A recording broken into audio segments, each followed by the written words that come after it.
Hello, very good morning. তো আমি আবার আসলাম সকালে। তো আমাদের এক্সারসাইজ সেশন কমপ্লিট হয়ে গেছে। তো এবার আমরা আমাদের ব্রেকফাস্ট নেওয়ার পালা। তো আমরা আমাদের ব্রেকফাস্ট রেডি করে ফেলেছি। অবভিয়াসলি এটা আমাদের ব্রেকফাস্ট সকালবেলা। ফর্মুলা 1 এর সঙ্গে প্রোটিন পাউডার, শেকমেট এবং বিভিন্ন রকম ইনগ্রিডিয়েন্টস আছে আরও। ওয়াও! তো সকালবেলা অ্যালো প্লাস আমার নেওয়া হয়ে গেছে অলরেডি। তো নিয়ে নেবো একটা ইমিউনি হেলথ।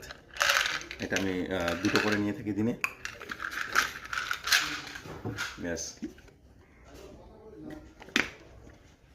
ইমিউনি হেলথ নিয়ে নিলাম। এর সঙ্গে আমার হার্টকে ভালো রাখার জন্য লাইফ লাইন।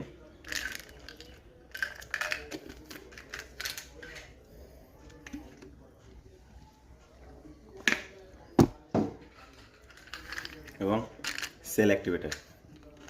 তো সেল অ্যাক্টিভেটার কী করে? আমাদের সমস্ত শরীরে যত সেল আছে, ড্যামেজেবল সেল বা যত অকেজো সেল, সেই সেলগুলোকে, নার্ভ সিস্টেমকে, ইমিউনি সিস্টেমকে, টোটালটাকে বুস্ট আপ করতে হেল্প করে সেল অ্যাক্টিভেটার। Okay, yes. তো হয়ে গেল মর্নিংয়ের খুবই হেলদি ব্রেকফাস্ট, ওয়ার্ল্ডের নাম্বার 1। Okay, thank you. আবার আসবো।